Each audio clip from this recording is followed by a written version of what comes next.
चलिए, तो आज स्टार्ट करते हैं हम लोग यूज केस मॉडलिंग। ठीक है, तो अब लोग स्टार्ट कर रहे हैं यूनिट 2। ठीक है, यूनिट 2 स्टार्ट कर रहे हैं हम लोग, और उसमें पहला टॉपिक पढ़ रहे हैं हम लोग यूज केस मॉडलिंग। ठीक है, यूनिट 1 में हमने पूरी तरह देख लिया था क्लास डायग्राम। ठीक है, अब हम देख रहे हैं यूज केस मॉडलिंग। अब यूज केस मॉडलिंग जो है वो कब की जाती है और क्यों की जाती है वो हम देखते हैं। So first is introduction. ठीक है, सो इंट्रोडक्शन हम देखते हैं कि the use case is the fundamental concept of many object oriented development methods, and use case diagram express the expectations of customers और stakeholders, and it is essential for detail design. ठीक है, तो जो हमने SDLC पढ़ा था, ठीक है, हमने पढ़ा था SDLC, उसमें हमने कुछ फेसेस पढ़े थे। एक पढ़ा था हमने प्लानिंग फेज, एक हमने पढ़ा था analysis phase, third one is design phase, fourth one is code phase, fifth one is maintenance, sorry इससे पहले आ गया टेस्टिंग फेज।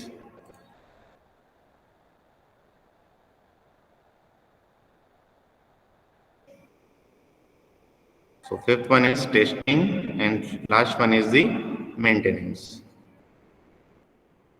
ठीक है, तो यूज केस मॉडलिंग कब की जाती है? During the analysis and design phase.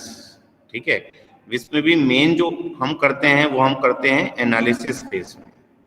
ठीक है, एनालिसिस फेज में जब कस्टमर के पास हम रिक्वायरमेंट लेने जाते हैं, ठीक है, तो कस्टमर क्या करता है, कस्टमर और स्टेक होल्डर जो रहते हैं अपनी क्या करते हैं, अपनी एक्सपेक्टेशन से अपनी क्या करेंगे, रिक्वायरमेंट्स को क्या करते हैं, वो बताते हैं कि ये मेरे को पर्टिकुलर सॉफ्टवेयर में ये रिक्वायर्ड है। ठीक है, तो उस पर्टिकुलर रिक्वायरमेंट को हम क्या करते हैं, मॉडल करते हैं, और मॉडल करके हम क्या करते हैं, हम सबसे पहले बनाते हैं यूज केस डायग्राम और यूज केस सिनेरियोस। ठीक है, एक होता है यूज केस डायग्राम, एक होता है यूज केस सिनेरियोस, इसको हम बोलते हैं detail description of use case. ठीक है, तो ये हम बनाते हैं ताकि यूजर को समझ में भी आए कि कैसे हम उस पर्टिकुलर सिस्टम को क्रिएट कर रहे हैं, क्या क्या उसमें चीजें लगेंगी। ठीक है, तो जब हम फंक्शनल रिक्वायरमेंट जब हम रिक्वायरमेंट्स लिखते हैं तो रिक्वायरमेंट्स दो टाइप की होती हैं। एक होती है हमारी functional requirement which is related to the functionality of the project, and second one is non-functional requirements. ठीक है, तो हम जो यूज केस मॉडलिंग करते हैं उसमें हम डिपेंड करते हैं फंक्शनल रिक्वायरमेंट्स, और एक यूज केस एक फंक्शनल रिक्वायरमेंट को, एक यूज केस जो है वो पर्टिकुलर एक फंक्शनल रिक्वायरमेंट को डिपिक्ट करता है। क्लियर है? So the use case diagram is used during the entire analysis and design process. ठीक है, तो analysis as well as design दोनों में हमें क्या करना पड़ता है, यूज केस मॉडलिंग करनी पड़ती है। And we can use a use case diagram to answer the following question. क्या क्या आंसर कर सकते हैं हम? What is being described, that is the system जिसको हम बिल्ड कर रहे हैं, उसको हम क्या करते हैं, उस सिस्टम के क्या क्या फंक्शनैलिटी है उसको हम क्या करते हैं, डिस्क्राइब करते हैं अलग अलग यूज केसेस में। Second, who interacts with this system, that is the actors. पहले हमने सिस्टम निकाला कि क्या हमें बनाना है, इसमें क्या क्या करनी है, और दूसरा चीज हम निकाल रहे हैं कि एक्टर्स। एक्टर्स मतलब कौन उस पर्टिकुलर सिस्टम को यूज करेगा, ठीक है, कौन उसमें इंटरेक्ट करेगा। And third one is the what can actor do, that is the actual use cases और एक्चुअल फंक्शनल रिक्वायरमेंट्स। ठीक है, so use case modelling is nothing but an interaction modelling और इंटरेक्शन डायग्राम। ठीक है, how different actors और different users of the system interact with the system. ठीक है, तो वो हम क्या करते हैं, इसमें मॉडल करते हैं। सो फॉर एग्जांपल हम यहाँ पे देखते हैं एक यूज केस डायग्राम। ठीक है, एक एग्जांपल देख रहे हैं, एग्जांपल में हमने लिखा है स्टूडेंट एडमिनिस्ट्रेशन सिस्टम। ठीक है, ये एक पर्टिकुलर सिस्टम है जिसमें स्टूडेंट का एडमिशन होगा। ठीक है, तो इसमें हम डिफरेंट डिफरेंट चीजें क्या क्या मॉडल करेंगे। पहला मॉडल करते हैं first one is the system. System बताते हैं कि व्हाट इज बीइंग डिस्क्राइब, क्या हम डिस्क्राइब कर रहे हैं, तो वो हो गया हमारा स्टूडेंट एडमिशन सिस्टम।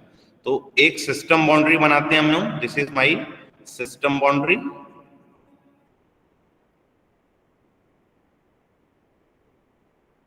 क्लियर है, this is my system boundary and this is my system student admission, ये जो हमने लिखा है this is the system. Second हम डिस्क्राइब करते हैं actors, that is who interact with this system. इस सिस्टम से कौन कौन से एक्टर्स हैं जो इंटरेक्ट करने वाले हैं, ठीक है। फॉर एग्जाम्पल यहाँ पे बताया गया है प्रोफेसर, तो ये देखिए ये एक एक्टर है, ठीक है, this is an actor and this is the name of the actor, ठीक है, जो इस पर्टिकुलर सिस्टम को यूज करने वाला है। Third one is the use cases, तो यूज केसेस को हम डिफाइन करते हैं कि व्हाट कैन एक्टर्स डू, ये एक्टर क्या क्या चीजें कर सकते हैं वो हम बताते हैं इंडिविजुअल यूज केसेस में। सो इसके अंदर बता रहा है query student data, issue certificate, announce exam, ये 3 चीजें कर सकता है ये प्रोफेसर। तो हमने एक एक यूज केसेस डिफाइन किया है कि query student data, next one is the this is the query student data, second use case is the issue certificate and third one is the announce exam, ठीक है। तो जो सिस्टम रहता है, system को हम डोनेट करते हैं एक सिस्टम बाउंड्री से, एक रेक्टेंगल, ठीक है। एक्टर को हमें डोनेट करना रहता है तो हम कुछ ऐसा सिंबल क्रिएट करते हैं, ठीक है।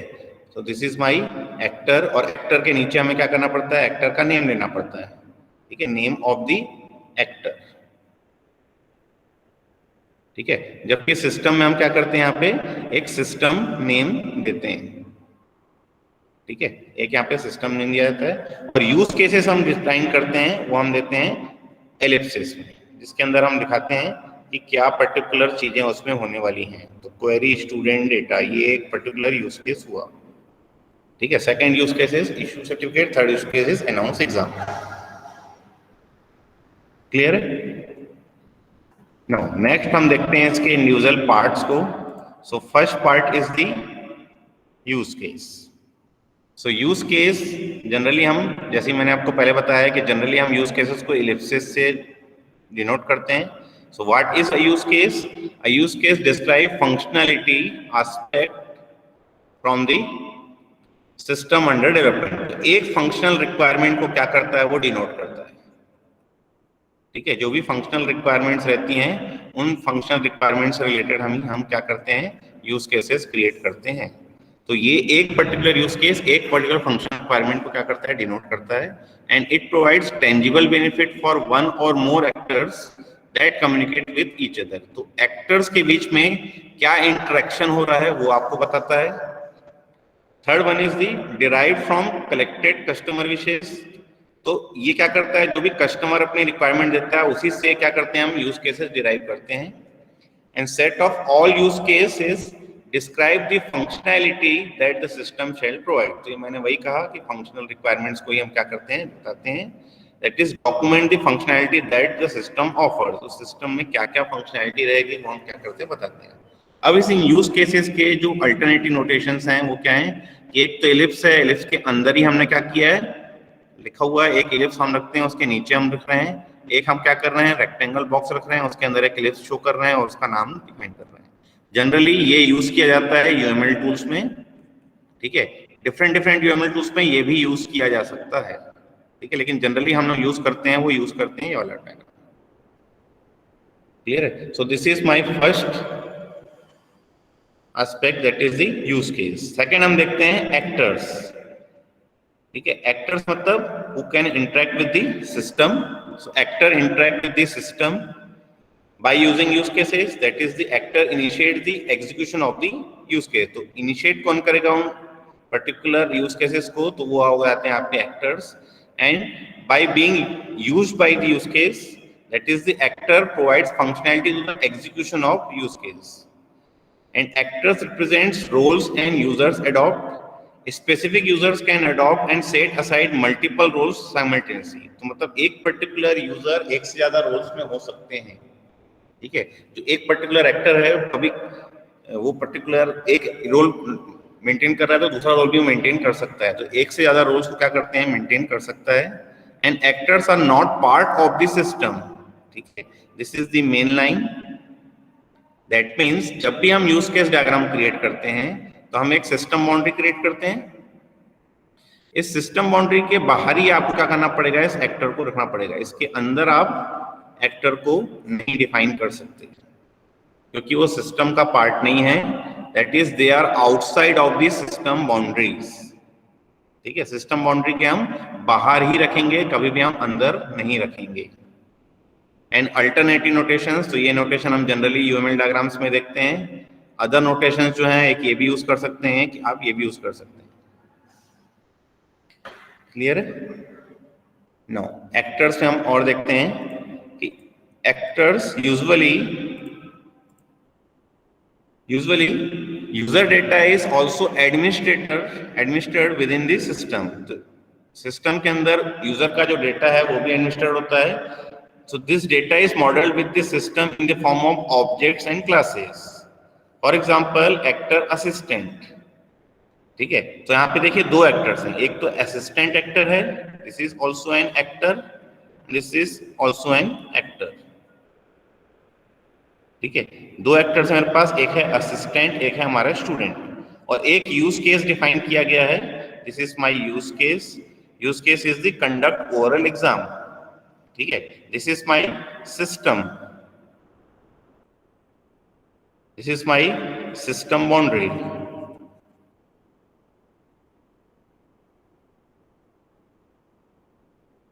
क्लियर है? तो अब यहां पर एक ये जो दिया हुआ है, this is an association between actor and use case. तो एसोसिएशन जनरली हम बताते हैं कि क्या पर्टिकुलर एक्टर जो है किस पर्टिकुलर यूज केस के साथ इंटरेक्ट कर रहा है और किस पर्टिकुलर एक्टर के साथ भी वो क्या कर रहा है, एसोसिएटेड है. क्लियर है? सो यहाँ पे बता रहा है कि assistant conduct oral exam for minimum 1 student and maximum up to 3 student. ठीक है, तो ये क्या कर रहा है, इंटरेक्शन डायग्राम बता रहा है कि स्टूडेंट एंड असिस्टेंट के बीच में एक पर्टिकुलर इंटरेक्शन है. ठीक है, और वो इंटरेक्शन आपका किस तरह हो रहा है, इस पर्टिकुलर एसोसिएशन से हो रहा है with the help of this use case. Clear है? नेक्स्ट हम देखते हैं कि क्या क्या हो सकते हैं आपके एक्टर्स. ठीक है, so actor can be a human. ठीक है, it can be a human. For example student and professors both are human actors. It can be a non human, that is the email server can also be act as an actor.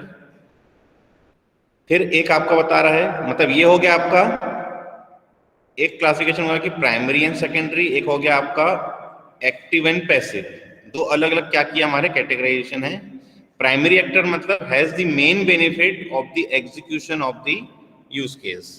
जिसको main benefit हो रहा है हो गया हमारा primary actor. और दूसरा हो गया रिसीव्स नो इनडायरेक्ट बेनिफिट, वो हो गया हमारा सेकेंडरी एक्टर. ठीक है, और एक्टिव एंड पैसिव में अगर हम डिवाइड करें तो एक्टिव एक्टर जो होगा initiate the execution of the use. मतलब कौन जो है इनिशिएट करने वाला है उसको हम बोल देंगे एक्टिव यूजर. ठीक है, एक्टिव एक्टर. और पैसिव जो होगा provide functionality for the execution of the use case. मतलब एग्जीक्यूट हो रहा है जिससे किसी पर्टिकुलर एक्टर को अगर मुझे कुछ पर्टिकुलर फंक्शनैलिटी मिल रही है तो इसको हम बोलेंगे पैसिव एक्टर. मतलब ये डायरेक्टली कुछ नहीं कर रहा है, इसको डायरेक्टली इनडायरेक्टली बेनिफिट मिल रहा है. क्लियर है? सो फॉर एग्जांपल हम देखते हैं एक यूज केस डायग्राम दिया है स्टूडेंट एडमिनिस्ट्रेटर, जिसमें दो एक्टिव एक्टर्स हैं, एक तो है प्रोफेसर और एक है ईमेल सर्वर. ठीक है, तो प्राइमरी एक्टर कौन सा रहेगा आपका, वो रहेगा प्रोफेसर, क्योंकि वो एग्जीक्यूट करेगा इन्फॉर्म स्टूडेंट. ठीक है, इसको भी वो ये भी क्या करता है, ईमेल सर्वर को इन्फॉर्म कर रहा है. तो ये मेरा एक्टिव यूजर होगा कि डायरेक्टली यूज कौन कर रहा है उसको, ये. ठीक है, ये भी उससे कनेक्टेड है, मतलब ईमेल सर्वर को भी क्या कर रहा है, उससे बेनिफिट मिल रहा है. ठीक है, this is my human actor, this is my non human actor, this is my primary actor, this is my secondary actor. ठीक है, अगर कोई प्रोफेसर है वो उसको यूज कर रहा है, यूज केसेस को इनिशिएट यही करेगा. ठीक है, इनिशिएट ये कर रहा है मतलब बेनिफिट जो मेन बेनिफिट है वो इसी को मिलने वाला है, सेकेंडरी बेनिफिट जो है वो इसको मिलने वाला है कि डेटा वो पर्टिकुलर स्टोर होने वाला है सर्वर में. ठीक है, सेकेंड एग्जांपल हम यहाँ पे देखते हैं स्टूडेंट एंड प्रोफेसर. दो मेरे पास एक्टर्स हैं, ठीक है। तो यूनिवर्सिटी करके हमने एक सिस्टम बनाया है कि उसमें एक यूनिवर्सिटी क्या कर रहा है, एक यूज केस बना रहे हैं कि एग्जाम कंडक्ट करा रहे हैं, ठीक है। तो एग्जाम को मेन बेनिफिट किसको मिल रहा है, एग्जाम से मेन बेनिफिट मिल रहा है आपको स्टूडेंट को, ठीक है, जबकि इसको क्या है, ये सेकेंडरी बेनिफिट है, ठीक है। तो ये जो प्रोफेसर है वो एग्जाम ड्यूटी करने तभी आएगा जब कोई स्टूडेंट एग्जाम देने आएगा, अदरवाइज इसको कोई बेनिफिट है क्या, इसको कोई बेनिफिट नहीं है। क्लियर है? तो ये मेरा क्या है, सेकेंडरी एक्टर है, जबकि ये जो है मेरा क्या है, वो प्राइमरी एक्टर है। Both are human actors and both are active actors, क्योंकि दोनों के होने के बाद ही ये एग्जाम कंडक्ट होगा। अदरवाइज सिर्फ स्टूडेंट है एग्जाम हो ऐसा नहीं होगा, सिर्फ प्रोफेसर हो एग्जाम हो बिना स्टूडेंट के ऐसा भी कंडक्ट नहीं हो सकता। So both are active actors, both are human actors, but this is my primary actor क्योंकि इसी को एग्जाम देना है, and this is my secondary actor, इसको एग्जाम लेना है। क्लियर है? सो ये हो गई हमारी एक्टर की क्लासिफिकेशन की कैसे कैसे हमें एक्टर्स मिल सकते हैं। तो एक्टर जो है वो लिविंग एक्टर भी होता है, मतलब लिविंग थिंग भी हो सकती है और नॉन लिविंग थिंग भी हो सकती है आपकी, ठीक है। सिमिलरली फिजिकल एंटिटी भी हो सकता है एंड लॉजिकल एंटिटी भी हो सकता है, ठीक है।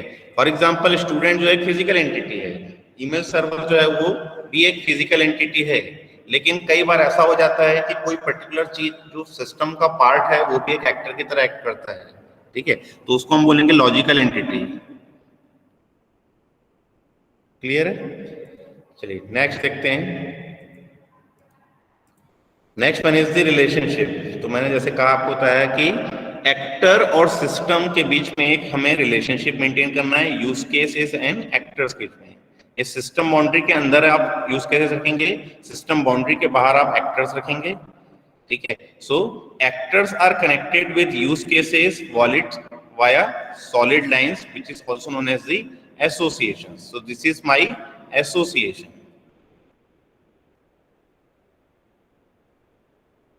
Clear? This is my actor, this is my use case. So the relationship or the connection between actor and use case is known as association. Clear? And association is denoted by solid lines. हम solid line से क्या करते हैं, association को depict करते हैं। And every actor must communicate with at least one use case. अगर actor है तो कम से कम एक use case तो handle करेगा ही, एक use case तो particular जो है वो initiate करेगा ही करेगा। So an association is always binary. तो association जो होगा हमेशा का होगा वो क्या होगा, बाइनरी होगा, मतलब एक पर्टिकुलर यूज केस और एक पर्टिकुलर एक्टर ही होगा हमेशा इस पर्टिकुलर एसोसिएशन में। एंड मल्टीप्लिसिटीज में बी स्पेसिफाइड। तो मल्टीप्लिसिटीज जैसे यहाँ पे स्पेसिफाई की गई है, ये आप स्पेसिफाई कर सकते हैं और आप चाहें तो नहीं भी स्पेसिफाई कर सकते हैं, ठीक है। So this is my multiplicity की एक पर्टिकुलर असिस्टेंट जो है वो मिनिमम एक पर्टिकुलर स्टूडेंट का एग्जाम कंडक्ट कराएगा, ओरल एग्जाम, या तो 3 के बैचेस में क्या करेगा, ओरल एग्जाम कंडक्ट कराएगा। क्लियर है? So this is your association. Next आ जाते हैं। अब जो पर्टिकुलर रिलेशनशिप्स होती हैं, एक तो हमने पढ़ा एसोसिएशन, ठीक है। अब यहाँ पे दो रिलेशनशिप और मेंटेन करते हैं हम यूज केस डायग्राम में। एक होती है हमारी इंक्लूड रिलेशनशिप, ठीक है, यहाँ पे स्पेलिंग गलत लिखी हुई है, ये ऐसा है इंक्लूड, ठीक है, इंक्लूड रिलेशनशिप। सो इंक्लूड रिलेशनशिप कहाँ यूज करते हैं? So the behaviour of one use case that is the included use case is integrated in the behaviour of another use case that is the base use case, ठीक है। तो दो use cases एक साथ link हो सकते हैं। So for example ये एक एक्टर है, ठीक है, इसने ए और बी दो पर्टिकुलर यूज केसेस को इनिशिएट किया है, तो इसमें ए जो है वो बी को इंक्लूड कर रहा है, ठीक है, मतलब ये ए में जो है ये बी भी इंक्लूडेड ही है, मतलब इस पर्टिकुलर चीज को करने के लिए मुझे ये भी चीज करनी ही पड़ेगी, इसलिए हमको करना पड़ रहा है यहाँ पे include. So this is my base use case So it requires the behavior of the included use case to be able to offer its functionality. And included use case, it may be executed on its own. ठीक है, तो ये अपने आप में individual है, मतलब independent है. ठीक है, this is my independent use case कि इसको आप अलग से यूज कर सकते हैं. जबकि ये जो है ये मेरा क्या है, डिपेंडेंट यूज केस है. अगर मैं वो चीजें यूज कर रहा हूं तो इसका मतलब है कि मुझे ये भी यूज करना पड़ेगा. ठीक है, फॉर एग्जाम्पल प्रोफेसर और दो यूज केस दिए हुए हैं, एक तो है अनाउंस लेक्चर, एक है असाइन लेक्चर. ठीक है, तो अगर अनाउंस कर रहा है लेक्चर तो इसका मतलब है कि वो पहले असाइन भी करेगा तभी वो अनाउंस करेगा उस एडमिशन का. ठीक है, अगर ये प्रोफेसर अनाउंस कर रहा है कि आज अगर मैं कोई पर्टिकुलर लेक्चर ले रहा हूं, ठीक है, तो उसको कोई ना कोई लेक्चर असाइन होगा तभी वो पर्टिकुलर लेक्चर ले सकता है, अदरवाइज वो लेक्चर नहीं ले सकता. तो यहाँ पे हम डिफाइन कर रहे हैं इंक्लूड, कि ये यूज केस को एग्जीक्यूट करने के लिए मुझे ये यूज केस भी इंक्लूड करना पड़ेगा, कि पहले उसको लेक्चर असाइन करना पड़ेगा तभी वो पर्टिकुलर जो है लेक्चर को वो अनाउंस कर सकता है. क्लियर है? So this is include relationship. Next देखते हैं एक्सटेंड रिलेशनशिप.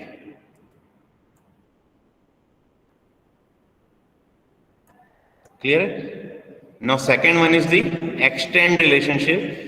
उसके लिए हम क्या करते हैं कि स्टीरियोटाइप डिफाइन करते हैं, extend. Now the behaviour of one use case, that is extending use case, may be integrated in the behavior of another use case, that is the base use case, but does not have. ठीक है, मतलब एक use case करने के लिए दूसरा use case का behaviour जो है उसमें इंटीग्रेट रहेगा, मतलब वो डिसाइड करेगा कि वो पर्टिकुलर यूज केस हमारा एग्जीक्यूट होगा भी कि नहीं होगा. So both use cases may be executed independently of each other. तो इसमें दोनों जो हैं, that is this base and this extending, both are independent to each other. Clear है? So A decides if B is executed or not. क्यों?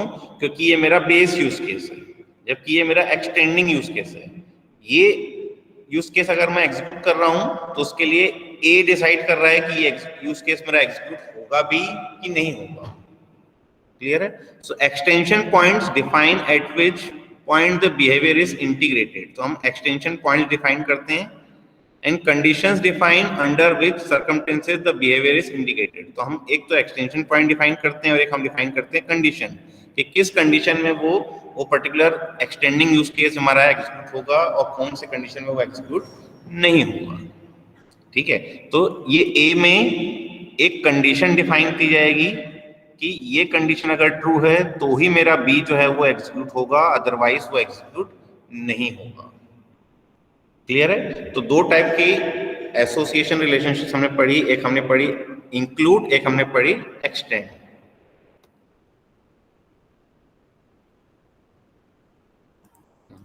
Next देखते हैं extension में एक और एग्जांपल.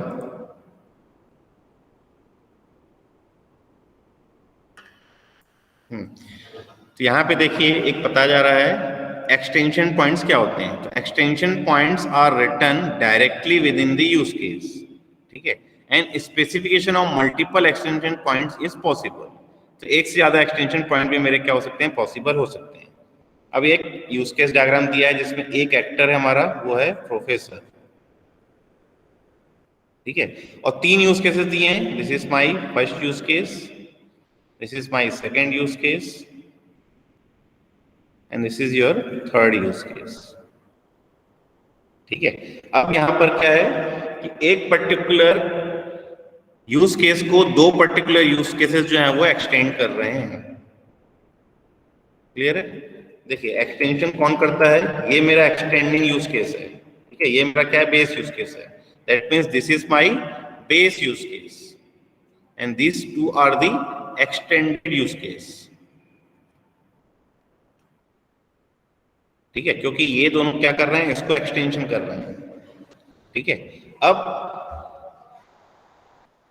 यहां पे एक चीज दिया गई है कि professor can announce lecture, professor can reserve the hall, and professor can announce the exam.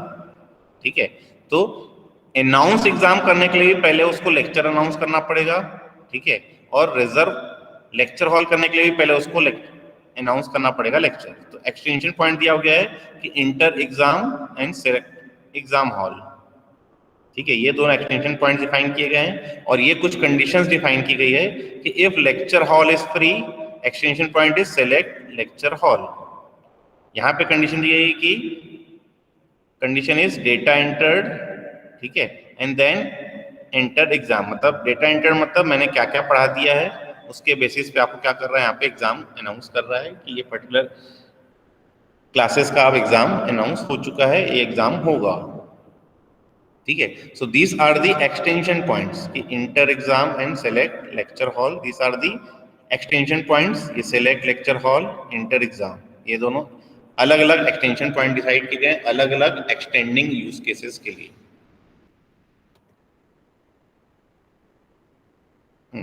Next आ जाते हैं जनरलाइजेशन ऑफ यूज केस, मतलब एक रिलेशनशिप हमने पढ़ी इंक्लूड, एक हमने पढ़ी, एक हमने इंक्लूड पढ़ी, एक हमने पढ़ी एक्सटेंड, ठीक है। अब तीसरी है जनरलाइजेशन ऑफ यूज केस, जो जैसा हम क्लास डायग्राम में जनरलाइजेशन यूज कर रहे थे, हायरार्की यूज कर रहे थे, यहाँ पर भी आप क्या कर सकते हैं, इनहेरिटेंस यूज कर सकते हैं, जनरलाइजेशन यूज कर सकते हैं, ठीक है। सो एक्टर ए यूज केस और बी यूज केस, ठीक है। तो ये एक्टर में जो दो यूज केसेस दिए हैं, this is my base use case, this is my सब यूज केस, ठीक है। सब यूज केस क्यों, क्योंकि यहाँ पे एक जनरलाइजेशन हायरार्की दी गई है कि ये जो पर्टिकुलर यूज केस है उसका एक सुपर क्लास है, वो है ए, मतलब उसका एक बेस यूज केस है ये, दैट मीन्स इस पर्टिकुलर यूज केस में इस सारे यूज केसेस के प्रॉपर्टीज होंगे। सो ए यूज केस ए जनरलाइजेशन यूज केस बी, ठीक है, ये क्या कर रहा है, जनरलाइज कर रहा है इस पर्टिकुलर यूज केस को। B inherits the behaviour of A and may either extend or override it, ठीक है, मतलब या तो इस पर्टिकुलर बेस यूज केस को डायरेक्टली वो ए के सारे जितने भी बिहेवियर और डायरेक्टली बी क्या कर सकता है, यूज कर सकता है by extending, extending means generalize करके, ठीक है, और वो चाहे तो ओवरराइड भी कर सकता है। तो ओवरराइड कैसे करेगा, वो क्या करेगा, उन पर्टिकुलर बिहेवियर को ओवरराइड करके ओवरराइड कर सकता है, ठीक है। And B also inherits all the relationships from A, ठीक है, तो ए में जो भी रिलेशनशिप्स है वो बी क्या करेगा, इनहेरिट करेगा, मतलब ए ये जो पर्टिकुलर एक्टर है वो ए से अगर एसोसिएटेड है तो बी से भी इनडायरेक्टली एसोसिएटेड है, क्योंकि ये जो रिलेशनशिप है वो इसमें भी क्या हो रही है, इनहेरिट होके आ रही है, ठीक है। Similarly B adopt the basic functionality of A but decides itself what part of A is executed और चेंज, तो बेसिक फंक्शनैलिटी उसने अडॉप्ट कर ली है, कुछ चेंजेस करना है तो उसको आप क्या करेंगे, ओवरराइट करेंगे। ए में भी लेबल्ड एब्स्ट्रैक्ट, ठीक है, तो मैं चाहूं तो इस यूज केस को एब्स्ट्रैक्ट भी कर सकता हूं बाय राइटिंग एब्स्ट्रैक्ट, ठीक है। So it can not be executed directly, इसको डायरेक्टली मैं एग्जीक्यूट नहीं कर सकता, ओनली बी इज एग्जीक्यूटेबल, क्योंकि वो उसको एक्सटेंड कर रहा है, ठीक है, जनरलाइज कर रहा है। सो फॉर एग्जाम्पल अगर हम देखें, सो एक मेरे पास क्या है, एक सिस्टम बाउंड्री है जिसमें लिखा हुआ है system name is student administration, एक एक्टर है, एक्टर नेम इज प्रोफेसर, और तीन यूज केसेस हैं, एक है अनाउंस इवेंट, एक है अनाउंस लेक्चर, एक है अनाउंस एग्जाम।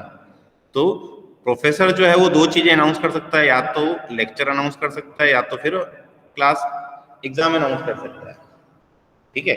एग्जाम भी जो अनाउंस करेगा उसके लिए लेक्चर पहले उसको अनाउंस करना पड़ेगा, ठीक है, मतलब लेक्चर लेना पड़ेगा तभी वो एग्जाम ले सकता है ना, ठीक है। जैसे मैं अगर आपको बोलता हूँ कि अगले महीने आपका CT1 है, क्लास टेस्ट है, तो क्लास टेस्ट के पहले क्लास लेनी पड़ेगी ना, ठीक है, बिना पढ़ाए तो एग्जाम नहीं ले सकते, ठीक है। तो पहले क्या कर रहा है, वो अनाउंस कर रहा है लेक्चर और फिर क्या कर रहा है, एग्जाम ले रहा है, तो ये हो गया हमारा एक्सटेंड रिलेशनशिप, ठीक है। ये जो है एक जनरलाइजेशन हायरार्की है जिसमें इवेंट को क्या कर रहा है, वो अनाउंस कर रहा है, और उसके बाद क्या कर रहा है, उस लेक्चर को क्या कर रहा है, अनाउंस कर रहा है। तो दिस इज माय एब्स्ट्रैक्ट, क्योंकि इसको मैं डायरेक्टली यूज नहीं करूंगा, मैं या तो यूज करूंगा इस पर्टिकुलर इवेंट को, अनाउंस लेक्चर ही मैं यूज करूंगा, मैं इसको यूज नहीं करूंगा, इसलिए इसको क्या किया जा रहा है, इसको दिया जा रहा है एब्स्ट्रैक्ट इवेंट, क्लियर है? सिमिलरली हम चाहें तो ये जो हमारा एक्टर है, इस एक्टर में भी हमारे क्या हो सकती है, जनरलाइजेशन हायरार्की हो सकती है। ठीक है, यहाँ पे इसको मैं दो पर्टिकुलर एक्टर में भी डिवाइड कर सकता हूँ। ठीक है, तो जो इसका बिहेवियर रहेगा वो इन दोनों में आएंगे। ठीक है, तो ये जो जनरलाइजेशन हायरार्की है ये मैं एक्टर्स में भी यूज कर सकता हूँ। क्लियर है? ये देखिए वही दिया हुआ आपको, जनरलाइजेशन हायरार्की ऑफ एक्टर्स।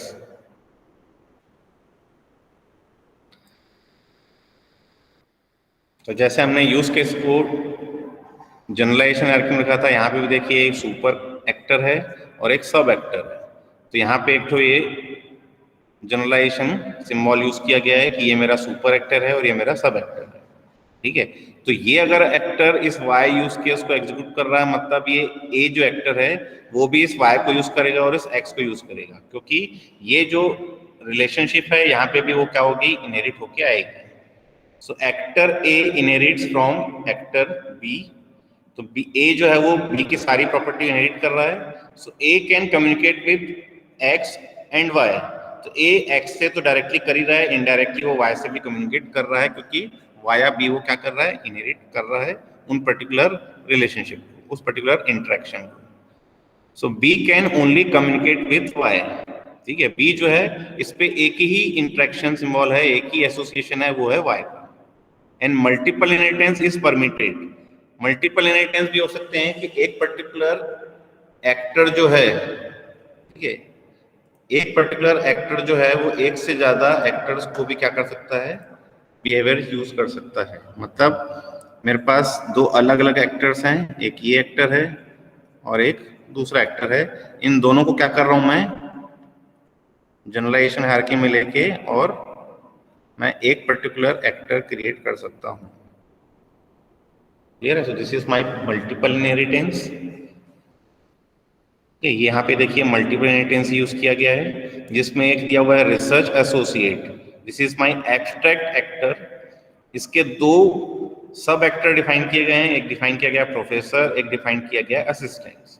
ठीक है, तो क्वेरी स्टूडेंट डेटा, ये दोनों इसको यूज कर सकते हैं। Professor can also query the student data, assistant can also query the student data.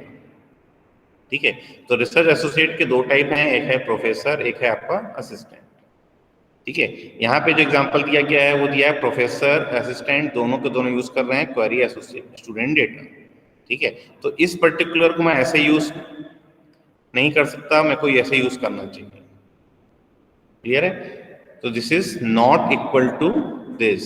ठीक है, ये अलग डायग्राम है, ये अलग डायग्राम है। यहाँ पे मैंने जनरलाइजेशन हायरार्की यूज नहीं की है, यहाँ पे मैंने जनरलाइजेशन हायरार्की यूज की है। क्लियर है? जिसमें एक मैंने क्या किया है, एक मैंने एब्स्ट्रैक्ट एक्टर डिफाइन किया है, this is my abstract actor.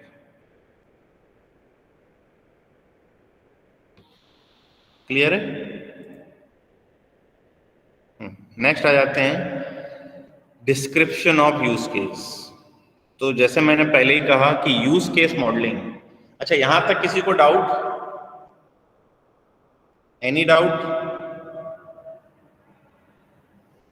आवाज आ रही है सबको? Yes sir. तो यूज केस डायग्राम हम क्यों बनाते हैं? Use case modelling, use case modelling में दो टाइप की मॉडलिंग होती है, एक होता है यूज केस डायग्राम, एक होता है यूज केस सिनारियोस, और you can say use case descriptions. ठीक है, सो यूज केस डिस्क्रिप्शंस मतलब वो जो पर्टिकुलर फंक्शनल रिक्वायरमेंट। ठीक है, यूज केस मॉडलिंग में हम जनरली क्या निकाल रहे हैं, हम निकाल रहे हैं सिस्टम की फंक्शनल रिक्वायरमेंट्स कि क्या क्या फंक्शनल रिक्वायरमेंट्स हमारे पास सिस्टम में है।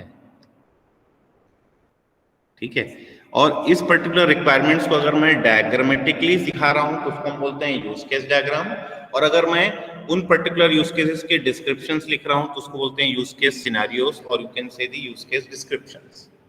ठीक है, तो इसके अंदर हम क्या क्या यूज करते हैं, एक पर्टिकुलर यूज केस के अंदर हम यूज केस का नेम डिफाइन करते हैं, फिर शॉर्ट डिस्क्रिप्शन बताते हैं, एक डिस्क्रिप्शन बताते हैं कि ये चीज में क्या क्या होने वाला है, क्या क्या चीजें उससे चीजें होगी, क्या क्या चीजें उसमें नहीं होगी। ठीक है। प्री कंडीशन बताते हैं कि इस पर्टिकुलर यूज केस के एग्जीक्यूशन के पहले मुझे क्या करना है। ठीक है, pre requisite for successful execution, इसको एग्जीक्यूट करने से पहले मेरे पास कंडीशन क्या क्या होनी चाहिए। ठीक है, जैसे हम कुछ चीजें करते हैं, जैसे सिस्टम में अगर जैसे मुझे अटेंडेंस देखना है मुझे, ठीक है, एक अटेंडेंस मैनेजमेंट सिस्टम है, तो मुझे अगर अटेंडेंस देखना है तो उसके लिए एक प्री कंडीशन है कि मैं पहले लॉग इन करूंगा, उसके बाद ही मैं उस पर्टिकुलर यूज केस को यूज कर सकता हूँ। तो एक पहले लॉग इन वाला यूज केस होगा, उसके बाद ही मैं करता हूँ, मतलब इस पर्टिकुलर एक प्री कंडीशन है कि लॉग इन होनी चाहिए। फिर एक पोस्ट कंडीशन आप डिफाइन करते हैं कि system state after successful execution. ठीक है, सक्सेसफुल एग्जीक्यूशन। ठीक है, अब देखिए यहां पर हम पढ़ रहे हैं सेकेंड यूनिट। ठीक है, यूनिट 2 पढ़ रहे हैं। यूनिट 2 में हमें 3 चीजें पढ़नी है। एक पढ़ना है हमें यूज केस मॉडलिंग, दूसरा हमें पढ़ना है सीक्वेंस डायग्राम, और तीसरा हमें पढ़ना है स्टेट डायग्राम।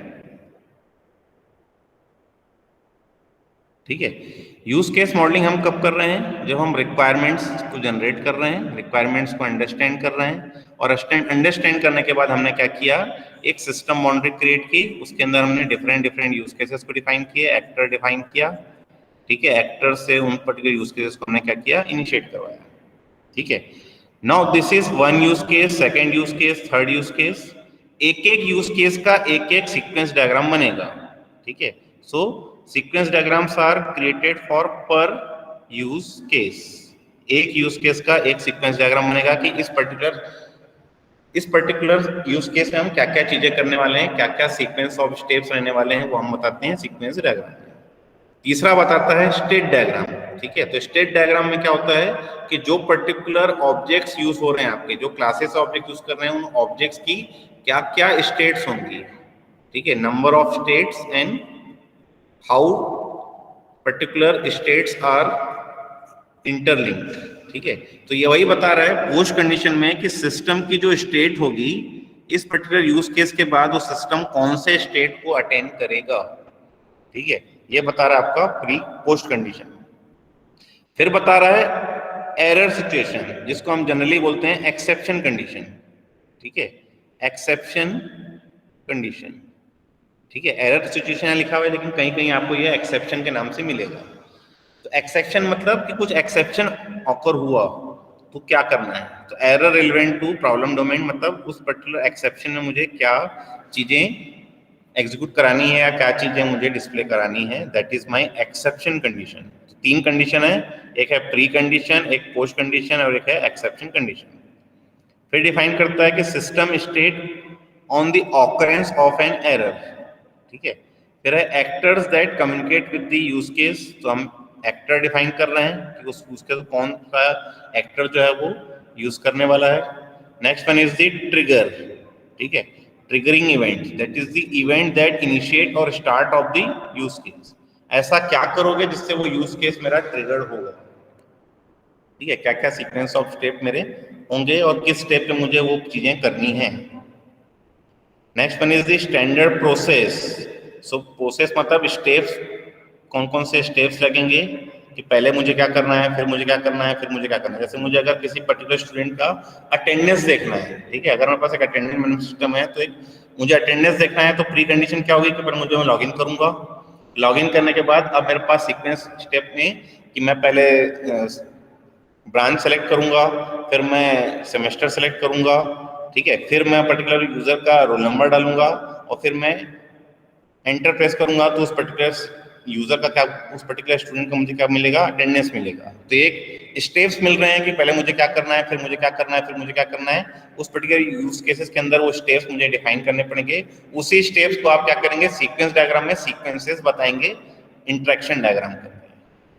ठीक है, एंड सेकेंड आता है आपका alternative processes, so deviations from the standard process. ठीक है, तो इससे रिलेटेड और क्या क्या प्रोसेस हो सकते हैं वो भी आप क्या करेंगे, बताएंगे कि अगर कुछ एरर आ गया तो क्या करना है, या ये चीजें नहीं करके हम कुछ और चीजें क्या क्या प्रोसेस मुझे करने हैं।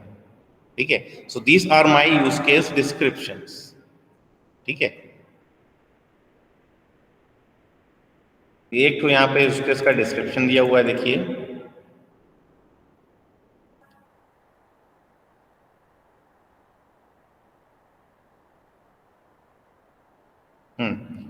तो एक यूज केस का डिस्क्रिप्शन दिया है, this is my name of the use case. ठीक है, name of this use case is reserve lecture hall.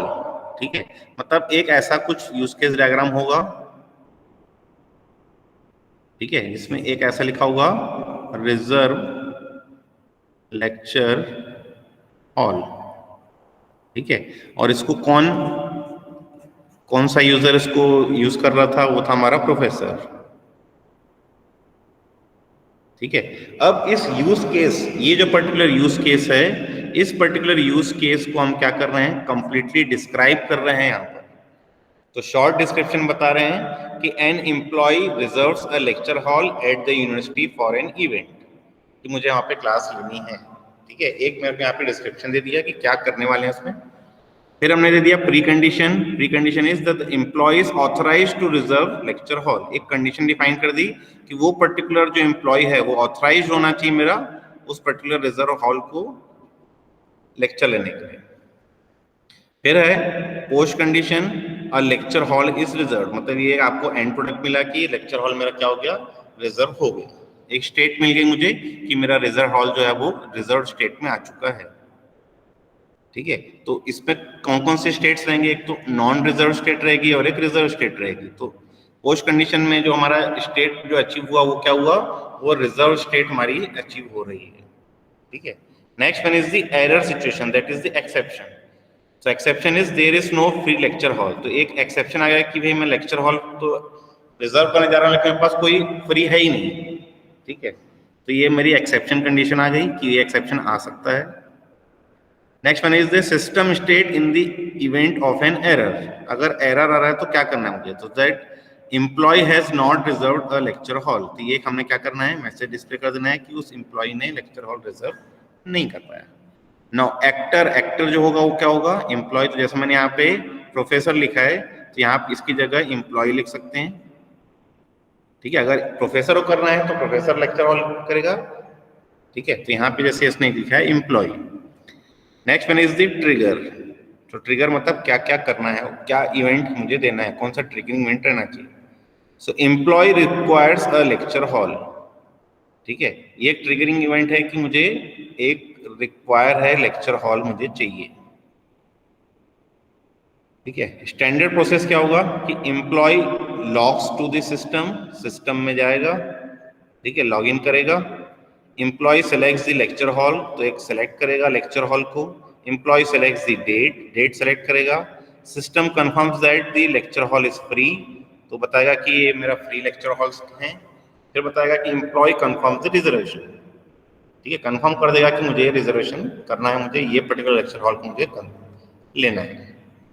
Alternative process क्या होगा कि lecture hall is not free. अब वो फ्री नहीं भी हो सकता है, जैसे यहाँ पर एक कंडीशन बताई गई थी, एरर कंडीशन की, लेक्चर हॉल मेरा फ्री नहीं है। तो उस केस में मुझे क्या करना पड़ेगा, system proposes the alternative lecture hall. तो देखिए ये जो है ये 4 डैश किया हुआ है, मतलब ये 4 के बाद ही अल्टरनेटिव प्रोसेस हो सकता है, क्योंकि 4 में बता रहा है कि system confirm that the lecture hall is free. तो इसका अल्टरनेटिव आ सकता है कि lecture hall is not free. अगर नहीं है तो हम 5 डैश डिफाइन कर रहे हैं कि system proposes an alternative lecture hall. ठीक है, तो जिस लेक्चर हॉल को वो बुक करना चाह रहा था वो फ्री नहीं है, अब वो अल्टरनेटिव प्रपोज करेगा system, and then employee selects alternative lecture hall and confirm the reservation. ठीक है, तो ये मेरा हो गया अल्टरनेटिव सिनेरियो, ये हो गया मेरा मेन सिनेरियो, ये हो गया मेरा अल्टरनेटिव सिनेरियो।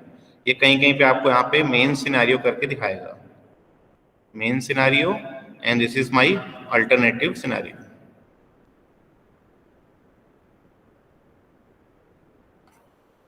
क्लियर है? सो दिस यूज केसेस जो हम लिखते हैं, यूज केसेस डिस्क्रिप्शंस लिख रहे हैं, ये हमारा किस में रहता है, this are generally specified in SRS document. ठीक है, SRS डॉक्यूमेंट में क्या चीजें बताते हैं, एक बताते हैं हम फंक्शनल रिक्वायरमेंट, एक हम बताते हैं non functional requirement. Functional requirement को जनरली हम क्या करते हैं, यूज केसेस में बताते हैं। ठीक है, तो यूज केसेस, ये जो पर्टिकुलर यूज केस डिस्क्रिप्शंस हैं, यही 1 by 1 हम क्या करते हैं, लिखते जाते हैं एसआरएस डॉक्यूमेंट में। क्लियर है? So this is my example of a particular use case description. Use case जो था उसमें वो क्या था, रिजर्व लेक्चर हॉल। कौन सा एक्टर लगने वाला था, वो था एम्प्लॉय या फिर प्रोफेसर। और एक यूज केस था reserve lecture hall, system boundary थी एक। ठीक है, अब उस पर यूज केस के अंदर हम करने क्या क्या वाले हैं वो हम इसमें पूरा बता रहे हैं। ठीक है, स्टैंडर्ड प्रोसेस बता रहे हैं, अल्टरनेटिव सिनेरियोज भी बता रहे हैं उसके। क्लियर है? किसी को डाउट है इसमें? यहां तक में किसी को डाउट? Any doubt? इसके बाद हम अगली क्लास में देखेंगे। यहां तक कोई डाउट है तो पूछ सकते हैं। Any doubt?